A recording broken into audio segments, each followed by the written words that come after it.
আপনারা যখনই বলবেন রংপুর দখল করব, আমরাও বলবো ক্যালকাটা দখল করব। আগের দিন শেষ, এখন নতুন জমানা শুরু। এইদিকে ক্যালকাটা হারাবেন, ওইদিকে হিমাচল হারাবেন, আর অন্যদিকে কাশ্মীর হারাবেন। সুতরাং এদিকে পা বাড়াইয়েন না, যেন তোদের বাপের দেশ। হ্যাঁ, এটা কি ইয়ে পাইছো, মগের মুল্লুক পাইছো? আরে বেটা, আমরা যুদ্ধ করে স্বাধীন হয়েছি। হাসি তামাশা করো না, পরনে ধুতি থাকবে না। নিজের দেশ নিজে সামলাও, আমাদের দেশ আমাদেরকে সামলাইতে দাও। আমরা যখন 2টা প্লেন কিনি, আপনাদের পেটের মধ্যে মোচড়ানি শুরু হয়ে যায়। আপনারা যখন প্লেন কিনেন, আমরা তো কিছু বলি না। আপনারা যখন বড় বড় জাহাজ কিনেন, আমরা তো কিছু বলি না।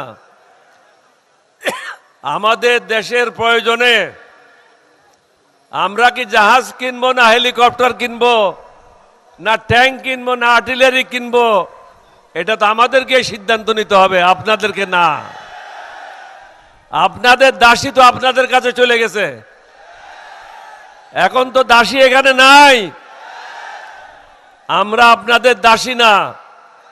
যদি বাংলাদেশের সাথে সুসম্পর্ক করতে চান, কাঁটা তারের বেড়া উঠে নেন, পুশিন বন্ধ করেন। আর কখনো বলবেন না রংপুর দখল করে নেব। আপনারা যখনই বলবেন রংপুর দখল করব, আমরাও বলবো ক্যালকাটা দখল করব। আগের দিন শেষ, এখন নতুন জমানা শুরু। এখন দাসীদের রাজত্ব নাই বাংলাদেশে। এই দাসীরা আর কখনো বাংলাদেশে শাসন করবে না। আজকে রংপুরবাসী কি মেসেজ দিচ্ছে পুরো বাংলাদেশকে? এত বৈরী আবহাওয়ার মধ্যেও লক্ষাধিক লোক বৃষ্টিতে ভিজে বাংলাদেশের মানুষকে এটাই বলছে, বাংলাদেশের বিপদের দিনে আমরা কখনো ঘরে ফিরে যাব না, আবু সাইদের মতো জান দিতে প্রস্তুত থাকব। আপনারা মনে করছেন বাংলাদেশ সেনাবাহিনী বোধহয় 2 লাখ বা 2.5 লাখ। আমাদের সেনাবাহিনীর সংখ্যা 1 কোটির উপরে। এই যুবকেরা যারা এখানে মাঠে আছে, তারা সবাই বন্দুক হাতে নিয়ে যুদ্ধ করবে। সুতরাং এইদিকে ক্যালকাটা হারাবেন, ওইদিকে হিমাচল হারাবেন, আর অন্যদিকে কাশ্মীর হারাবেন। সুতরাং এদিকে পা বাড়াইয়েন না। আপনাদের জন্য ভালো হবে বাংলাদেশের সাথে সুসম্পর্ক করেন। আমরা কখনো বলি নাই আপনাদের বিরুদ্ধে এটা করব, এটা করব, ওইটা করব। আমরা চাই আমরা সুন্দরভাবে আমাদের ঘরটা পরিচালনা করি, এখানে যেন কেউ দাদাগিরি না করে। এই জামাত ইসলাম যারা আজকে নেতৃত্ব দিচ্ছে, তারা তো 2001 সালে বেগম জিয়ার সাথে সরকারে ছিল। তাদের সময় কি আপনাদের বিরুদ্ধে কোনো কাজ করেছে? করে নাই। এখানে মঞ্চে যারা আছে, প্রত্যেকের দল কোনো না কোনো সময় ঐক্য জোটের মাধ্যমে সরকারে ছিল। আমরা তো কখনো ভারতের বিরুদ্ধে কথা বলি নাই। আজকে কেন বলছি? কারণ আপনাদের ইউটিউবেরা, আপনাদের একজন সায়েন্টিস্ট, সে কি বলল যে রংপুর কিনে নেব বা দখল করে নেব, যেন তোদের বাপের দেশ। হ্যাঁ, এটা কি ইয়ে পাইছো, মগের মুল্লুক পাইছো? আরে বেটা, আমরা যুদ্ধ করে স্বাধীন হয়েছি। হাসি তামাশা করো না, পরনে ধুতি থাকবে না। নিজের দেশ নিজে সামলাও, আমাদের দেশ আমাদেরকে সামলাইতে দাও। আমরা আজকে এখানে কেন একত্রিত হয়েছি? আমাদের মূল কারণটা কি? জনমত গড়ে তোলার জন্য আমরা ধারে ধারে বিভিন্ন জায়গায় যাচ্ছি। উদ্দেশ্যটা কি? আপনাদের ক্ষমতা আপনাদেরকে ফিরিয়ে দেওয়া। এখানে কোনো মন্ত্রীর জন্য না, কোনো গাড়ির জন্য না, বাড়ির জন্য না।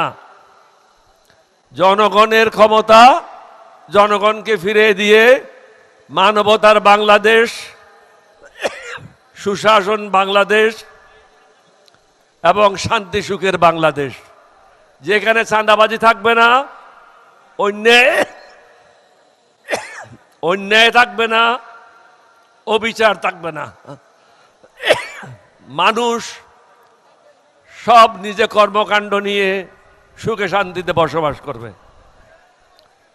মাননীয় প্রধানমন্ত্রীকে বলবো, আপনিও এই রংপুরে বলে গিয়েছিলেন, জনগণকে আবেদন করেছিলেন তারা যেন বিএনপিকেও একটা ভোট দেয় এবং সংস্কারের জন্য একটা ভোট দেয়। এই কথাটা আপনি স্মরণ রাখেন। এটা আপনার মঙ্গলের জন্য এই সংস্কার। আমি বিভিন্ন জায়গায় বলেছি, চারিদিকে